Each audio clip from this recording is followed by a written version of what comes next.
I really want to start by just saying the most important word, two words actually, in the English language, and one word in Spanish, since we are focused on Central and South America, which is thank you and gracias. It is organizers like each of you who are taking time out of your busy days today to get an update about what's happening in Meetup that has been the cause of Meetup's success over the last 20 years. Everything revolves around each of you organizers. And if it wasn't for organizers like each of you who care about your communities in the way that you do, then not only wouldn't Meetup exist, but the world would just be not the same place. Meetup was founded 18 years ago, almost exactly 18 years ago, one week and 18 years ago, right after 9/11.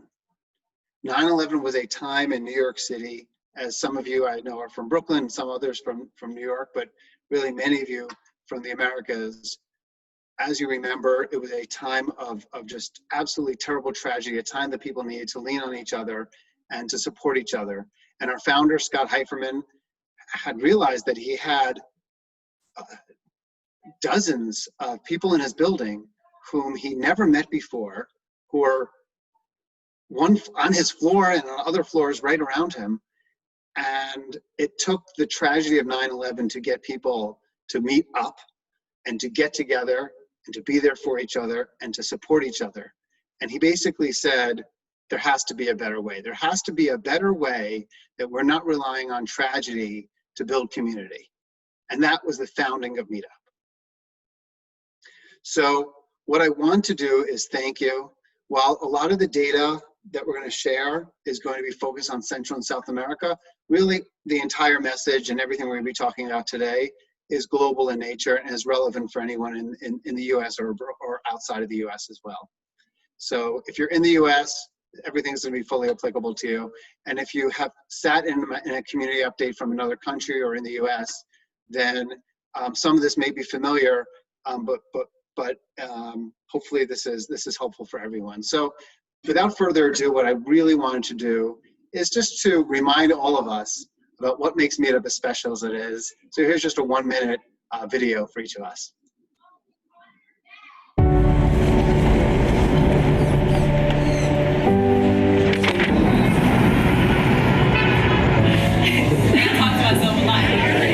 A lot of awesome runners here this morning. Before you even exchange the word or two, your body start exchanging chemicals. I move agile, I reflect on self, I iterate.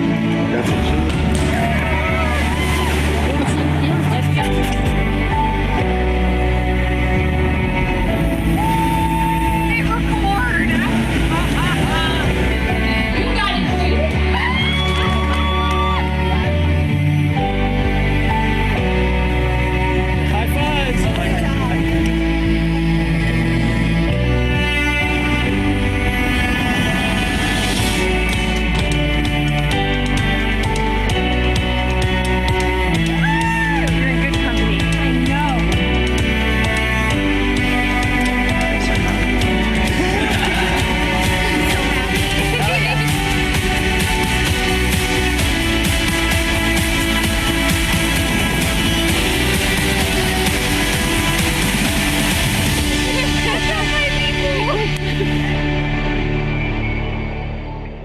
Those of you who are in locations that are getting back out and getting back to in-person and getting back to in-person in a safe way, we all see these images of people congregating together in person, and we can't wait to we're so happy we're starting to get back there. And for those of you who are in locations where we're not quite yet ready to get back in person, then we're looking forward to the days when we could do that very soon again. We're going to be talking all about that shortly.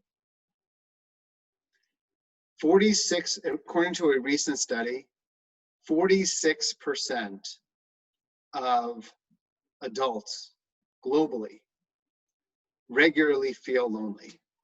There is a loneliness epidemic out there, and it's a global epidemic in many even more dangerous ways potentially than the pandemic that exists today, because it's so persistent and growing. 46% of people regularly feel lonely. And that issue around the loneliness epidemic, which people have said is as bad as smoking 15 cigarettes a day for one's health, is even more acute when it comes to individuals who are younger, people in their 20s, Gen Z, people in their late 20s, early 30s, millennials, much more regularly feel lonely on a regular basis than people in their 40s, 50s, and 60s, which adds to the seriousness of the epidemic.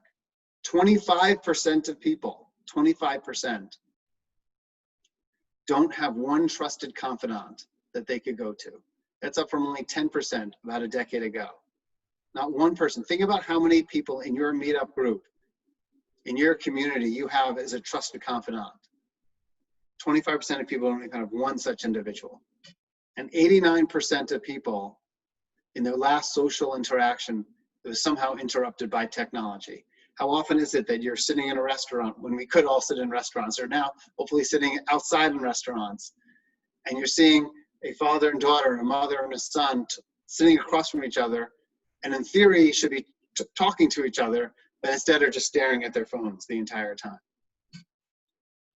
And the most important KPI, key performance indicator, that we focus on at Meetup is 30 million. And what that is the number of hours in 2019, last year, that we had of human connections. 30 million hours of human connections, all because of amazing, amazing organizers like every one of you. So a little bit about us. We have 50 million members worldwide and over 330,000 groups in 190 different countries and 2,000 cities. And there are 15,000 meetup events every single week. 15,000 events every single day that we have at Meetup. And in Central and South America, where was the focus of this particular Meetup Live event, we have over 4.3 million members and over 8,000 meetup groups and 1,000 events every week. And growing. So we are all about connecting and connecting in person. But due to COVID, justifiably, and for very important reasons, we were able to pivot to online events. And we made this pivot a few months ago in late March, early April, and haven't looked back. And we said, the most important thing is not getting together in person, it's getting together in some way. It's keeping community connected in some way, because human connections always matter, no matter what.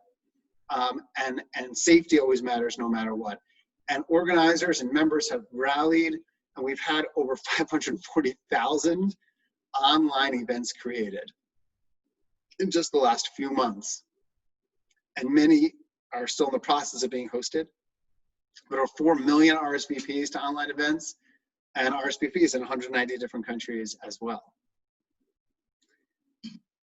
And I think the message that we wanted to share is that it spans across a whole host of different categories. And there are meetup organizers that are tech organizers, and meetup organizers that are based on hobbies, or meetup organizers based on one's identity or interests or outdoors.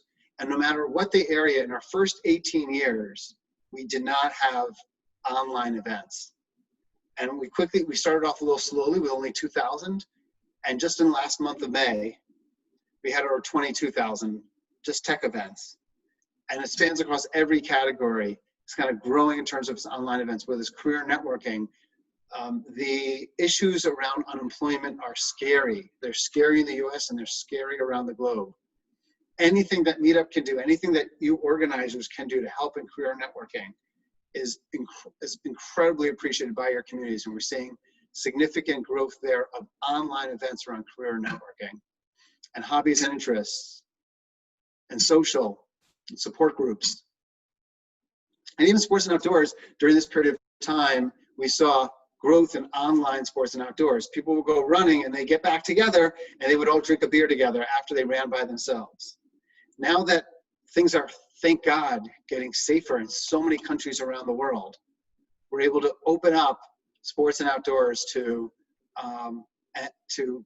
to many different places, and the number of sport and outdoor meetup events is growing actually astronomically over the last several weeks. Online events are here to stay. We are going to continue to allow for online events forever. And we've made a number of different changes to enable online events, whether it's having the ability to repeat one's events, having information around time zone that was less relevant when everything was in person, but now it's really important, and integrating with many different video conferencing capabilities for online events as well. What we want to do now, however, is safely ask each of you to play a role in reconnecting your communities and being part of a movement, a Get Back Together movement, kind of across the globe.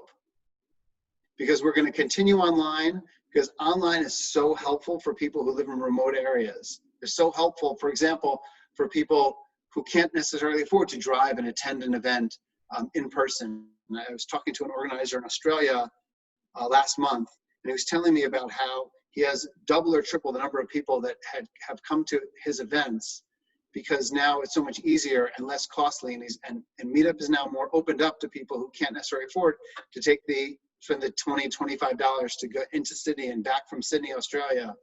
And he's seeing people who need community and need connections and need ways of tapping into tech expertise and other expertise that we have. And that can only be enabled through online. And that's why it's going to be continuing. So I mentioned before that we're focused on getting back together. And we're going to be launching in the US specifically our Get Back Together campaign in the next few weeks. And we're going to be doing it in a phased approach. We are not going to be, we're going to be going to the states first, who are seeing the greatest levels of opening up. And we're going to the states last, where there's any potential spiking, because safety is so important. So people in California and Arizona and Florida, where there's unfortunately some increases in the US, certain countries like Brazil as well, where there's increases in Brazil, we're not going to be asking them to focus on getting back together. But for so much of North and South America, there's opportunities for each of us to say, now's the time, as long as it's safe to do so, as long as you follow local authorities and requirements to do it. And we're going to be sharing a challenge. And that challenge is related to how many events are created. And should we hit these goals, we're going to be donating 50%, 50% of your next month's subscription to Global Giving, an incredible organization focused on coronavirus relief efforts. So we've had a number of phases already. We had phase 1 in China, Hong Kong, and New Zealand. We had phase 2 that we launched also. And now we just recently, today, launched phase 3 of countries as well.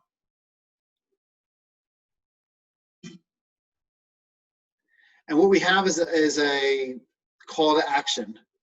And there's a landing page. And Janine, feel free to share a chat of the landing page so that people can see it. But here's a copy of what it looks like, where people can click on different countries and see what the recovery is looking like in different countries to get a greater understanding of what's happening around the world, how to create events that are focused on safety, which is so important, and how we're going to be giving back to the world and to each country based on your work and helping to build events and get people and communities started back again.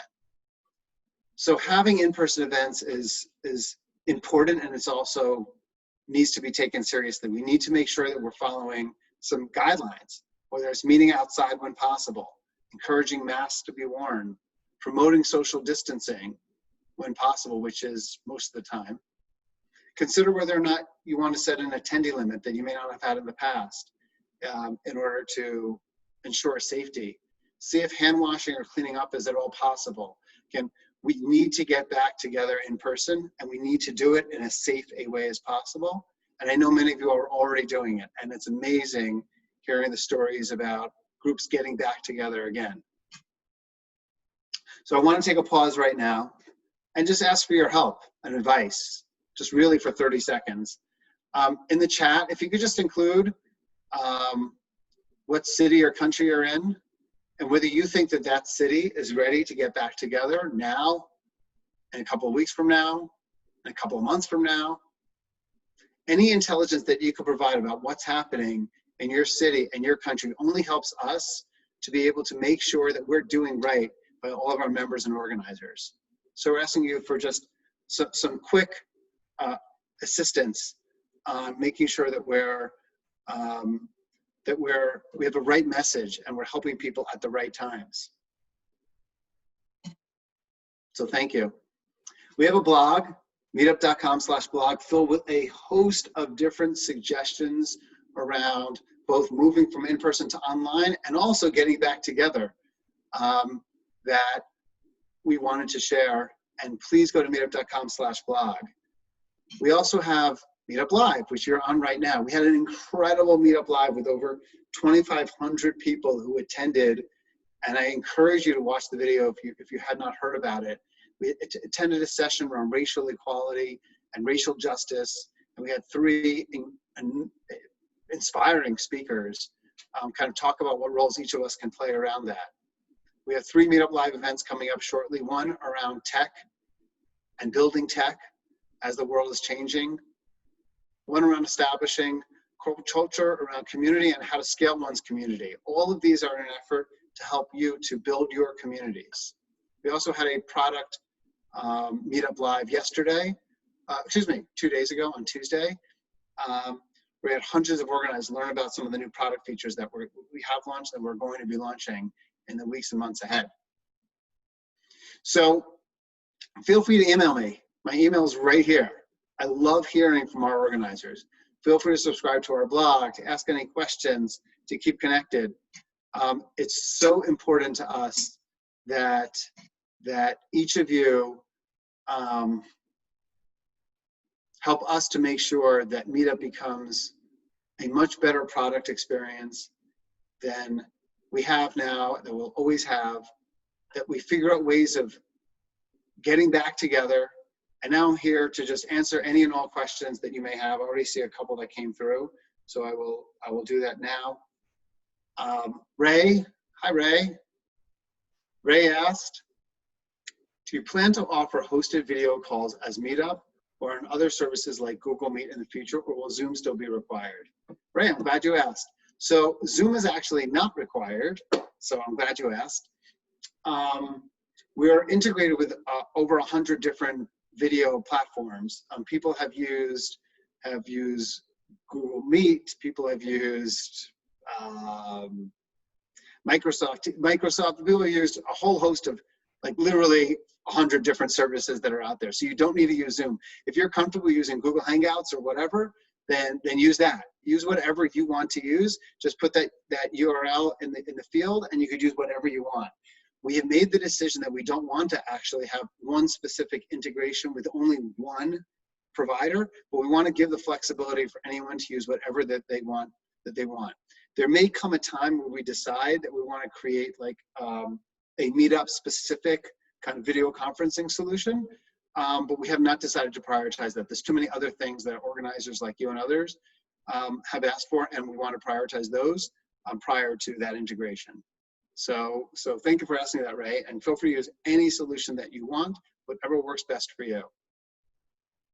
Jan asked, given there will continue to be vulnerable portions of the population until there's a vaccine, how will you ensure the renewal of in-person events will be safe for all?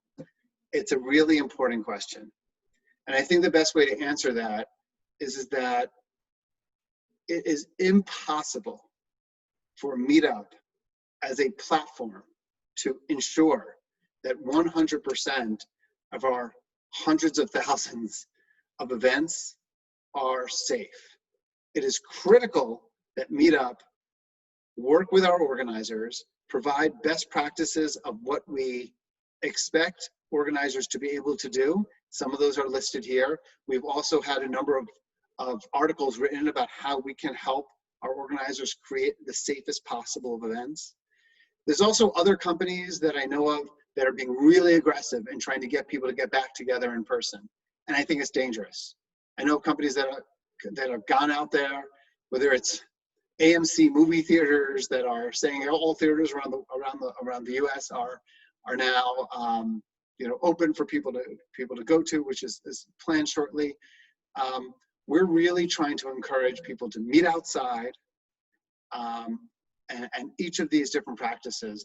But because it's so difficult for us to monitor, we can't ensure. What we can do is if we've had cases where Meetup members reach out to us and say, hey, David, there's an organizer that's trying to do an event that's indoors with a lot of people in a country that's not safe. Can you follow up with them? And we have had those conversations. We've had a number of conversations like that with organizers. So the best way is members sharing that feedback with us, organizers, if they know of other organizers, sharing that feedback with us, and then we're delighted and appreciative to then make sure that we then follow up with organizers afterwards or during and ask them to reconsider their current plans. So thank you for asking that, Jan. Anun asked, how have things changed for Meetup now that it's no longer owned by WeWork? So Anun, I guess you've been following the news. I'm impressed. So I'm sure many of you know WeWork. WeWork acquired Meetup about 2.5 years ago. And the thesis for the acquisition is an interesting one. I'll just share that as background. The thesis for the acquisition was WeWork is all about trying to build community in buildings. And Meetup is the best community building platform that exists out there. Meetup can help to play a role in WeWork buildings to help to build community around for WeWork. Now, of course, that works in some examples, doesn't work for others. If one wants to play football or soccer or go kayaking or go hiking, very hard to do that within a WeWork building, of course. But if one's hosting a tech event, and to host that tech event at a WeWork office and have a great WeWork experience for WeWork members and for Meetup members, there was a great thinking around that. And then ultimately what happened is WeWork was in the news for a whole lot of things, but very specifically, WeWork had made the decision that they need to focus on their core real estate business. And they had acquired 6 or 7 companies, and they decided that they wanted to divest those 6 or 7 companies. So on March 27th of this year, so a little less than 3 months ago, Meetup separated from WeWork and is now an independent company. The chairman of the company is someone I just spoke to for an hour and a half today. His name is Kevin Ryan. He's the founder of Business Insider, of MongoDB, of Zola, of Gilt, and a dozen other companies. He and I have known each other for over 20 years since I worked at DoubleClick, and he was the CEO of DoubleClick at the time. And to answer your question, Anam, I could not be happier with kind of being an independent company. It allows Meetup to focus on what's most important, which is building a great product for our members and organizers, and not kind of getting involved in too many things going on with WeWork per se. We could focus on what we're good at and how we can most help the world and have as little distraction as possible. So far, so great is what I would say to that. Thank you for asking about it, Anon. Michelle asked, do you think it will be safer if distancing, face shields, and gloves are required for in-person events? I think the answer is yes. There's no way I could kind of look a person in the eye and say that if everyone had to wear gloves, if every single person had to have a full face shield, if every person had to have full social distancing, then it would likely be a safer experience. So what I would say to you, Michelle, and to any others is create the rules for your events that are the most important rules that you believe will facilitate safety for getting back together in person. And for certain events, making this up, basketball game, let's say, gloves are incredibly important. For kayaking, where everyone has an individual kayak, shall we say, gloves are less important. And it's important not to create one set rules that have to be applicable for the 330,000 different groups that we have, some of which work, some of which don't necessarily work as well. And for that reason, we're really putting in the hands of organizers, but with very important QA and quality assurance to make sure that if we hear about anything, and we do hear about a lot from members and organizers, that we surface it to organizers. And we have asked some organizers to leave the platform because they weren't keeping by the guidelines that we had set around keeping people safe. So Michelle, do not hesitate to providing any rules around your meetup groups and events at all. Whatever you create is going to enable your community to get back together. That to me is what's most important. Somehow finding a path to getting back together in person and safe. Yen from New York City asked the question, what is Kevin Ryan's vision for Meetup? I mean, Kevin has been a Meetup user and has known Meetup since the very early days. He's probably spoken at dozens of Meetup events. During the whole process of him potentially acquiring the company, and when he started telling some people about, he was talking to people about Meetup, there were a number of people that said to him, I met my spouse through a Meetup. I met my business partner through a Meetup. I met my co-founder through a Meetup. I hired half of my employees through a Meetup. I got my biggest client actually because I went to a Meetup event. I was struggling with gender identity issues, and Meetup helped to be a support group for me. It's blown him away, kind of the public good that Meetup does as a company. And I know that Kevin's focus, and actually I'll just give you one other piece to that as well. Everything around the focus on racial equality is so overdue and so incredibly important. It's happening in the US and thank God globally as well, that we have now made Meetup free for any organizer focused on racial equality. And we've recently launched that. And Kevin was a driving force and a supporter around that. So Kevin's vision for Meetup is to frankly keep doing what we are doing, keep helping to build community, keep helping to use technology to get people off of technology, but do it at a much greater scale and impact billions of people, not just the tens of millions of people that we happen to be able to impact today. And all of that ultimately comes down to building the best product experience that we have, and we have work to do there. And we got distracted, I think, while we were acquired owned by WeWork, and we're getting back to being a lot less distracted and focusing really just on our members and organizers. And that's Kevin's vision. It's not to change what we do, and I'll just share with you this because you may not know it. It's to accelerate our mission. So what's Meetup's mission? Meetup's mission is to empower personal growth through real human connections. We empower. We don't help people to grow directly. We support people's growth. We're empowering growth. We're empowering our organizers. It's about personal growth. And we say that because even professional growth is included under personal growth. That when you grow professionally, you're also growing personally. And it's the real human connections, not BS likes or BS kind of friends that aren't really your likes or friends that happen through social media platforms, but it's about building real human connections. And not to be overly provide a bad dad joke, but since I have 3 kids, I will. But Kevin wants us, who's CEO of DoubleClick, us to double click on that mission and never change that, and to just keep focusing on it more and more. So I don't believe that there are any other questions. I really just want to thank each of you for being a part of it. Feel free to email me at any time at all. I'd love to hear from you.